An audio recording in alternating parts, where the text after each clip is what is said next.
Fellow Toastmasters, welcome to a very, very special show. I have a very, very special guest with me, distinguished Toastmaster, Helena, Boden-Brewer. Did I get that right? You did indeed get that right. Okay, that's good. DTM Helena, first of all, how are you finding Saudi Arabia? Is this your first time over? It is my first time in Saudi Arabia and my first time in Riyadh the other day, and now my first time in Jeddah. So yes, very excited to be here. Which city do you prefer, Jeddah or Riyadh? I can't say that yet. Because there's a huge intercity war. I do not want to add to any of that. I would just say at the moment my experience is the traffic seems calmer in Jeddah than it did in that's true. That's why Jeddah is better. I'm looking at your profile here, or your previous experiences that you've had in Toastmasters. Like you've served as the club growth director between 2019 and 2020, and then the program quality director from 2020 to 2021, and then the district director from 2021 to 2022. And now you are the regional advisor. Advisor for Region 11, that's right. For Region 11, which consists of 9 different districts. 8. Okay, sorry, I can't count. So 8 different districts. Is Toastmasters your life? Or do you have a life outside of Toastmasters? I do have a life outside of Toastmasters. Very, very impressive. Yeah. I do have a life outside of Toastmasters, but Toastmasters is the choice that I've chosen to make in terms of my volunteering and my commitment. And just as you recap there about the years I served in the district leadership team, the relevance of those dates, because obviously Club Growth Director 2019 into 2020, and we all know what happened in 2020 and the world turned upside down. And as a result of that, my leadership journey was probably completely different to people in leadership now, where they can go to meetings, see people in real life. Suddenly that was taken away from me. So I had to adapt to my style, and particularly when I became PQD, all my training had to be online. Never done anything like that before. So there were some huge learning opportunities as a result of what was happening at the time, but a very different experience that we're now back to, I would like to say back to normal, but we still have the added benefit of being able to use those tools that we gained during COVID to have online meetings, hybrid meetings, deliver training in that way, and it still works, it's effective. So COVID has got some benefits, I feel, that we've still got in place today. Yeah, I was just thinking, like, being the club growth director during COVID or peak COVID, it's probably the worst time to be responsible for trying to grow something. We were doing so well. Yeah. And one of the things that obviously we'd gone to our mid-year training for district leaders that takes place in the January, and we'd gone to Paris, and Paris was meant in the August of 2020 to be where the convention was going to be. So we were super excited at that stage. We were on track. We had our membership payments were looking great. Our launching of clubs was on track. We had a whole plan of demonstration meetings that were going to be taking place between March and April to get those over the line for the end of the year. So all of that work had sort of come together, and then as we got back, and we got into the February, and we went to a district executive committee meeting, and I was handing out demo boxes, and all the division directors were saying, "Yes, we're ready to do all of these for you, Helena," and all of the wider team. And then suddenly, it was all pulled again. It was all pulled. So at the time, there was another region advisor, and he came up with, doing online demonstration meetings. And that was a really great idea and initiative that people who had never done an online demonstration meeting, of course, they'd never needed to, attend those meetings to get familiar with how to run meetings online. Yeah. I want to take you back all the way to the beginning of your Toastmasters journey. I think you've been a member since 2009. That's correct. That's correct. Yeah, I was barely 11 years old when you joined the organization. Let's just gloss over that. Let's just go over that. Yeah, I think it's 2019 actually, not 2009. What do you remember the very first time you came across the word Toastmasters? What inspired you to attend a meeting, and then what inspired you to become a member? I knew that I needed Toastmasters, but I didn't know it was necessary Toastmasters at that point. And I was really comfortable with people, engaging with people. That was never the problem. And I noticed I had to start giving presentations at work and talking to more senior executives. And suddenly there's a nervousness within that begins to show. So before I joined Toastmasters, I went to a presentation training that was given by a TV presenter, because my background is in the media world. And we had some great fun going through all of the different elements and how to pronounce things and sort of warm your voice up, and look at all these little exercises, which was all great. But then I needed to practice. So once that course was finished, where did I go to practice? And at the time, I was visiting other Toastmaster meetings, because the person that was inviting me was taking part in contests. So I was going along and finding out all of this strange stuff with contests. And somebody then said to me, "Are you a member?" And I said, "No." And they said, "Well, they got their smartphone out." Early days of smartphone, as you can imagine. Yeah. And they went, "There's a club near you. Go and join it. Go and see what they're about." And I did. And I've never looked back. Did you ever think it would be a start of, how many years is this? 15, 16 years? Yeah. Absolutely not. I had no idea. And I don't think when I joined, just as most people join, because they join because they want to get confident of their communication and presenting skills. That's the majority of that public speaking element. But where I began to enjoy and becoming part of committees and working with the conference teams, and so I think there was more to it than just the club meeting. So for me, that engagement, particularly going to conferences, district conferences, and then being privileged enough to go to convention quite early on in my Toastmasters journey, and you sort of see the bigger picture. And when we're at our club meetings, wherever we meet in our club meetings, some venues are amazing and some, I will say, less so.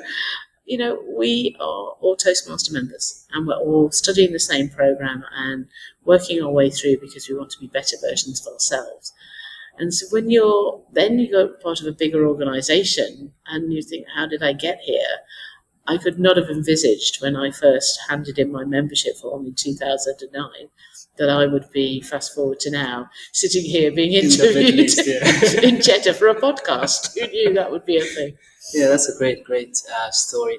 I remember when I joined Toastmasters, I joined because my dad kept nagging me, Toastmasters is good for you, you should join. And then I joined thinking that I would improve my speaking, my listening, my communication. And then I stayed for the people, because as you said, it's a lot, Toastmasters is way more than just the obvious factors like speaking, listening, and communication.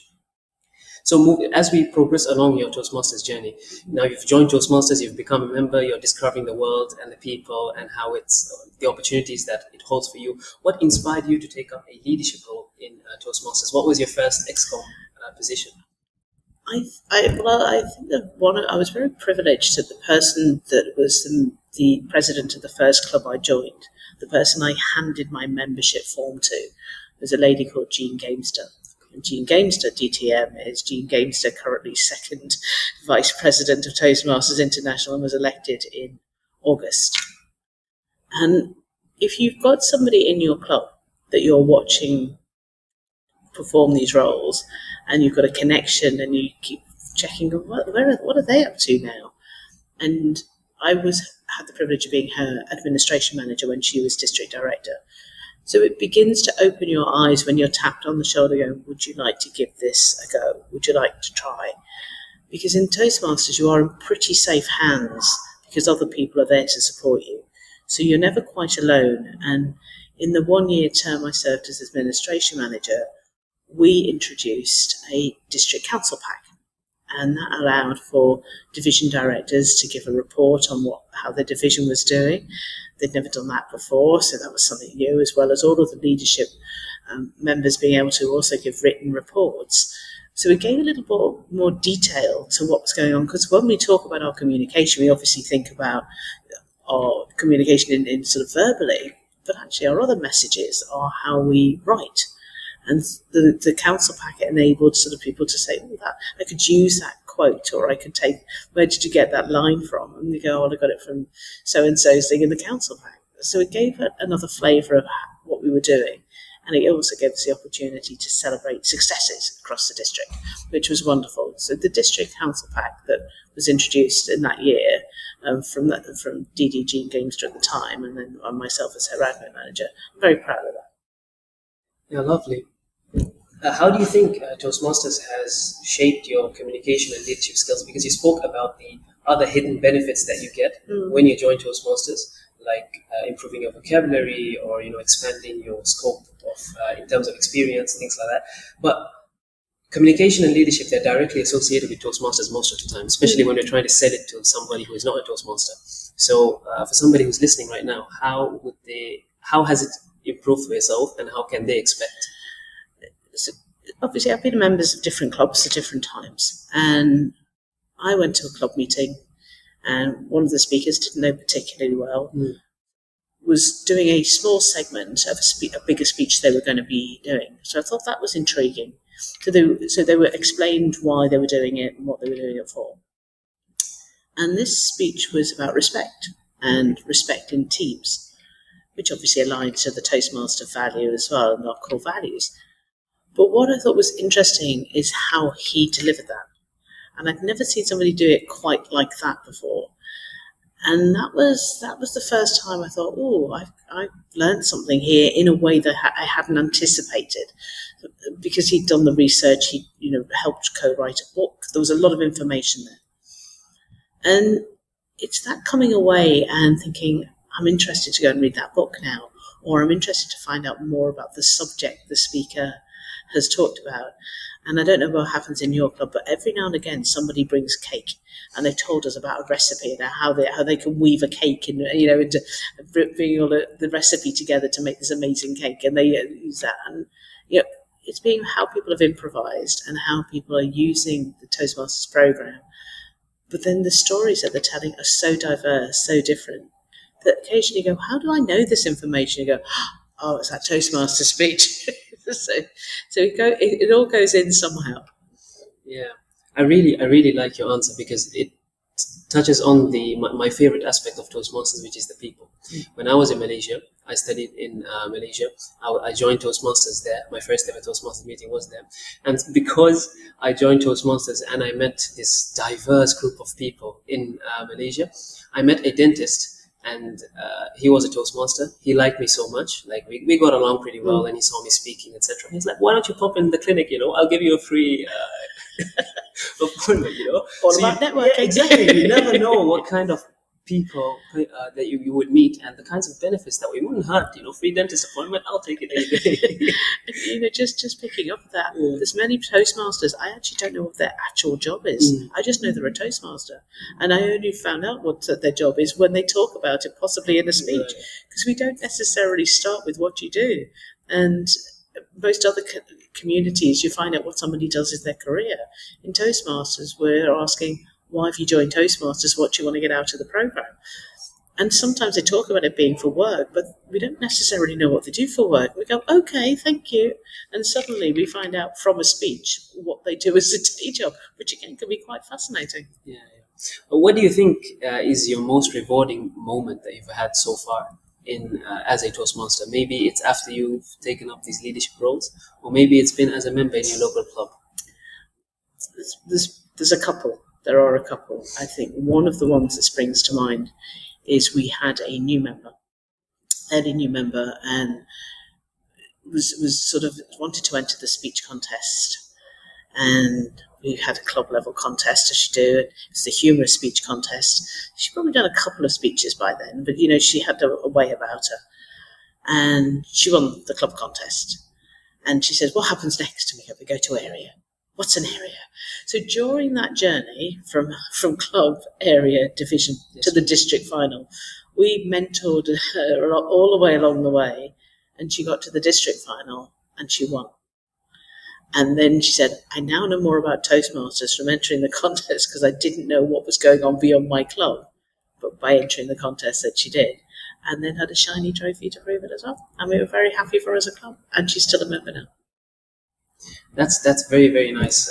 You've sort of inspired her, I would say, to step outside her comfort zone and to even dare to try to reach, the peak. How do you motivate others? Like I've seen your journey in Toastmasters. You've gone from rank to rank to rank to rank. So when you are moving up the rank in Toastmasters in pursuit of your own journey, right?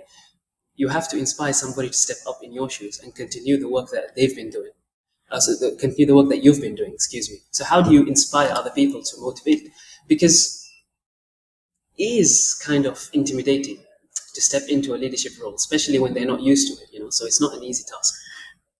We did a session at a TLI, and I was talking about succession planning, and it was in advance of the club elections specifically, but sort of trying to, again, shine a light on the part of the Toastmasters family of which we are. And during that particular session, have you heard of Kinder? Like the Kinder eggs, there's also like Yes. a Kinder battle. So there's like a longer, like a stick, like a Kinder battle. And I had got Kinder battens, and by the end of the speech, I said to everybody had a Kinder baton, and I said, give this Kinder baton to the person in your club that you want to be the next president, and explain to them why you're giving it to them. What have they done? Why them? Are they going to stand for the election? Even today, somebody comes up to me and goes, I was given a Kinder baton, and I believe it's because of you. All these years later, there's a couple of people that still do it now. They give something to say, I'd like you to stand. Because some people aren't going to put themselves forward, but they can be encouraged to do so.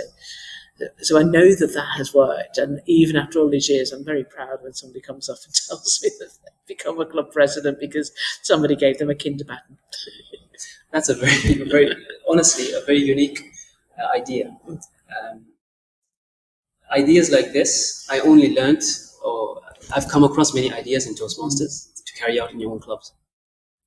And the only way I've found unique ideas that I wouldn't have thought of myself, is by looking next door, right? And I really am grateful for this conversation, because ideas like this don't usually exist in the same geographical space, because the ideas that I'm already exposed to are ideas that are already present in the clubs around me. Only when I look next door, what is that person doing? What is that person doing? I come across new ideas that we can implement in our own clubs. And I'm sure you can take something from us too. Absolutely. And that way everybody wins. And Toastmasters in the end is like even more homely for people to come and join and improve themselves and change their lives. Yes, exactly. Talking about your current role in Toastmasters as a regional advisor, I'm sure you've faced many challenges. And what do you think has been your biggest challenge, and how have you gone about trying to overcome them? Just as clubs have now got their success plans, districts have their success plans, I have to produce a region success plan. I have to do the SWOT analysis. I have to do all of the work that sits behind to see where the districts have been in the past couple of years.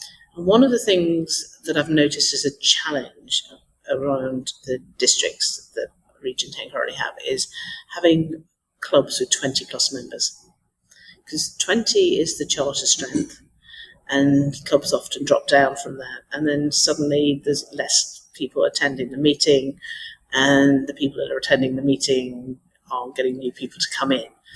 And so that element of being able to get back to charter strength as a minimum, get back to that 20, because it lightens the load for everybody, but also new people coming in bring the energy and their stories. And obviously they want to join the committee, they just don't know it yet. And, there is in the Toastmaster promise, which we all signed, serve as a club officer when called upon to do so. And they bring in new energy and new ideas. So the more new members you can bring in to keep your club close to 20 plus as possible.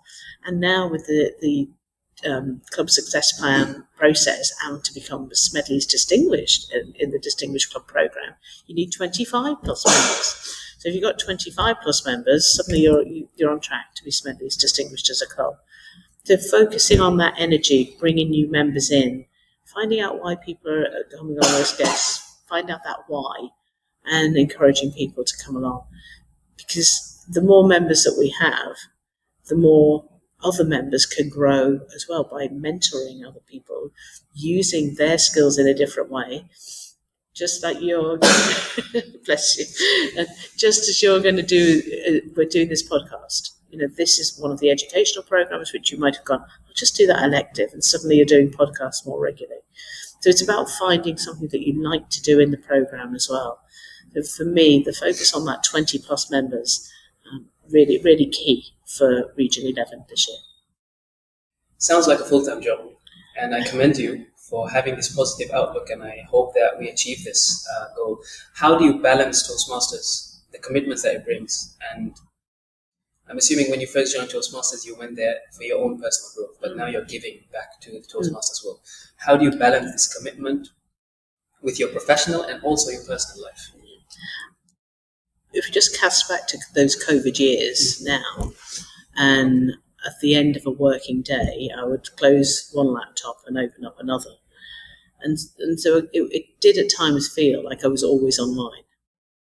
But I wanted to be online because I wanted to attend the meetings. I wanted to join. I wanted to make sure that the meetings that I were running were fun and people wanted to attend. So having sort of run that sort of two worlds, if you like, coming together, I was probably lucky that I was a COVID leader because I was able to switch between the two without having to do all the travelling, which often causes a problem. And I obviously appreciate, having been in Riyadh the other day, that people's timing might have been off because of the traffic.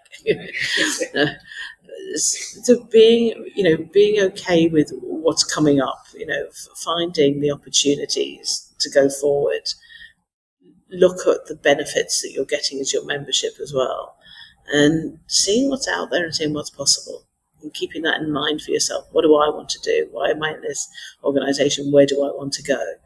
Because I've got here, I didn't know I was going to do, as you say, at the beginning in 2009. So the opportunities are there to take leadership opportunities if you're ready to embrace them. Well, maybe the question is when you're ready to embrace them. If somebody taps you on the shoulder, just say yes. Not if, but when. Yes. I'm curious because you mentioned you were in Riyadh, and now I'm assuming you're traveling a lot these days. How many countries have you been to because of Toastmasters? So I've recently visited South Africa. Oh, wow. I've been down to see the district down there. And I'm obviously seeing two districts in Saudi Arabia with District 79 and 104. I went to convention in Philadelphia for that one. And the main part up until then has been the conventions as a district leader. I've been fortunate enough to go to the 100-year anniversary in Anaheim in California. I also went to the Bahamas. As you can imagine, that was a tough gig to go to that one. And prior to that, I had gone to Nashville. And Nashville was the first one that had reopened after COVID. And that felt like a really strange place to be, with hanging guitars from the scene. The venue was massive. And I think I did 18,000 steps a day just to get to and from my room to get to the convention. It was a huge, huge space. Amazing. So Toastmasters has given me an opportunity, yes, to see the world, but also see the world with a whole group of other Toastmasters that have made the connections and made travel so much more fun, because you're going somewhere and you're going to meet people who are like-minded and go to a club meeting and just be a Toastmaster. And that's great fun. How do you find that Toastmasters differs in different regions that you go to? Like, as I said before, some of the greatest ideas that I've seen implemented in a Toastmaster meeting, I've always found by looking next door. Mm-hmm. So because you've traveled all across the world, mingled with different Toastmaster circles in different countries, in different districts, do you see a formula, or do you see a pattern? Like, in this part of the world, Toastmasters is held this way. In this part of the world, Toastmasters is held this way. Because I'm always curious.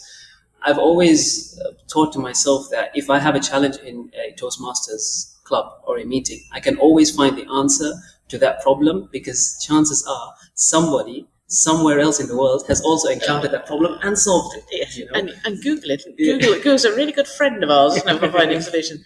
I think one of the things that I have noticed is that the structure remains so similar. And then one recent thing was, towards the end of the meeting, somebody checked in with the members to see whether they were listening to the speeches and the table topics. So I actually had this moment of going, which speaker said da da da da da, and everyone was like, oh, active listening for the whole audience. And I thought, oh, that's a good one, because you're then checking in that people were actually listening to what was being said rather than, if they hadn't had an opportunity, something else. So I thought that was a really good active listening exercise as well, and kept the audience on their toes. And with some of the other districts, or some of the other clubs, they have what they call a hark master, which is like looking for the funny things and keeping people on track. So improvising or having a round robin at the beginning of the meeting that warms everybody up, and then they go into whatever their structure is. It's just being okay with playing a little bit with that, and because you've got your prepared speeches, you've got your table topics, and you've got your evaluations. And group evaluation can be great if you've got a number of people that haven't spoken for a while and then they haven't signed up for a role. So you do a group evaluation at the end of a speech, which could be because there's been a Q&A in there, a bit more an advanced one.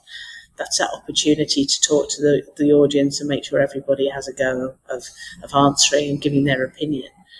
And little things like that you can have play with the different agendas and schedules. But I'm going to take away listening, giving somebody the role, and coming back and go, what was said? Who said? That will keep. I think that's going to keep a few people on their toes in my own club. Yeah, I have happy chemicals going on in my brain right now, because I have a list that I keep on my phone where I jot down any ideas that I'd like to see implemented for Toastmasters, and that is definitely going on my list. That is such a genius idea. So thank you for sharing that, and I'm very glad that I had the idea to ask you that question, because genuinely, I really mean it when I say this. My favorite thing about Toastmasters is the people and what we can learn from those people, right? Not only in life and challenges that you face when you're going through the journey of life, but also in Toastmasters itself. Mm-hmm. So that's honestly such a genius idea. Like really, I don't know what to say. It's such a cool idea, because it brings out the fun. In table topics is already very intimidating for a lot of people. So having like a who said when session after the table topics, it's honestly super genius. What advice would you give to new members who've they've just signed up for a Toastmasters club, or they're looking to sign up, but they're hesitant to take that step to call the VPM of their local area, who want to not only join Toastmasters, who are curious to see what it is and how it works, but also who have the desire to be leaders?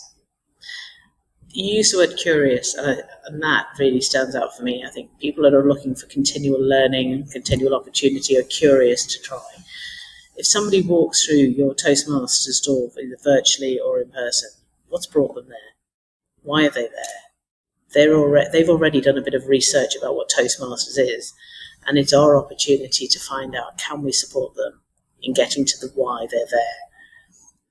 And once you've actually spoken to a couple of people and you find it easier to find that they want to join, sometimes you actually have to invite people to join and say, you can come and join us. Here's a membership form. This is open to everybody. And that's sometimes a bit of I can come and join this. Some people don't even think they can come and join the club. They're making sure that the messaging it's open for everybody to come and join. And how that follow-up is with the VP membership or whoever else is supporting as that wider team, to make sure that the guest feels that they can be part of the structure themselves. They can be there. This is their club. And you touched on whether members are ready to speak. It goes back to being curious. Look at the development in the program. Look at what's available on Basecamp and in Pathways. Which path are you going to take? Why are you taking it? What's your aim in taking that path? And if you feel uncertain, go back and say to one of the club committee members, I'm not sure what to do here. And be okay with asking the questions. Because once you start and you do your icebreaker and you've said hello to everybody and they've got to know you a little bit, it's a really easy speech for you to come together with in 4 to 6 minutes. Once you've done that, you're going to have a huge sense of relief that you've started. And I think that's the bit, is making sure that new members have that opportunity to go, I'm ready, I've done all the hard work. I've come through the door. I've signed up. All I have to do is negotiate an online portal to find an education program. More familiar with that than most other people. How many people use their device in their hand every day? They can do that. They can work out how to get into Basecamp, I believe. So having that opportunity and making each other as a mentor for newbies. In some people are more proficient with technology than others, and when we were in the lockdown moments, some people weren't as necessarily proficient with technology. We were patient and we learned together. And we also helped people do online shopping because some people weren't making that easy for themselves. And I do recall one lady asking for a bag of carrots, but she actually said she wanted 8 carrots, so got 8 bags of carrots. She didn't want 8 bags of carrots, so we had to help her with her online shopping. But that was also part of the Toastmasters community of helping people in that way. So being open to the possibilities of what's there, helping new members come in and feel that this is for them. And if they are interested in doing something like this, a podcast, or being part of the comms team with the PRM, then encourage them. They may come from a background which has obviously got some skills which are complementary. So it will also give them a way of feeling included really early on. Do you want to come and join the committee, or do you want to come and join my committee, which is the PR committee? Or you've got somebody who's into finance. Do you want to shadow the treasurer, see what a treasurer role does? Look in at the same time for your own succession planning within your clubs. They say, I've heard a lot of times people say, you can often tell how experienced someone is in a field just by speaking to them about that field. And listening to you speak, it's very apparent to me that you've understood, or you understand, what Toastmasters is all about, that not a lot of people, including myself, are still trying to grasp. Because your answers are very intuitive, and it sort of like hints at a alternate possibility where everything just makes sense, everything clicks, So I really, really appreciate your conversation and your time here today. I hope that Saudi treats you well. I hope that you come back again for Toastmasters, or just personal, Maybe you can come back and I can show you around. I hope that your trip here is comfortable, is successful and enjoyable, and I hope you enjoy the food. Have you tried Albik yet, or no? I'm not sure exactly what I've tried, I have to say. There's been some interesting dishes presented in front of me, and as a good Toastmaster, I've gone, that's really lovely, thank you. And I think one of them definitely had camel in. I've just been told camel has definitely been in one. Right, yeah. So I've tried a wonderful thing, and obviously there's been a lot of hummus, I've noticed as well. Do you like hummus? I do like hummus. It's a good source of protein. So it has a wonderful food, and obviously that's the other connection, isn't it? The food, we all have to eat, we all go out for dinner, we have chats, and it's another way of networking with the Toastmasters world. So it's been really good fun, and I've enjoyed everybody that has taken the opportunity to support me during this journey. As you can see, I have this wonderful new attire. Is that a gift? It was a gift. Nice. So I am now wearing this wonderful attire to make sure that I'm comfortable and fitting in while I am here. So there you go. Purple's definitely your colour. It looks good. Thank you. They did all say that the lilac was the right colour for me. So, yeah. Right. And all of that about the connections as well. So if you're curious about what Toastmasters can do for you, just take that next step. See where it goes. And if you struggle, just ask somebody. Because in Toastmasters, somebody somewhere is going to be going, I need that for my own educational goal. Can you come and help you? So most people in Toastmasters say yes. Dear Team Helena, thank you so much for your time. We do this sometime in the future. Yeah. Thank you very much. I do appreciate it. Thank you.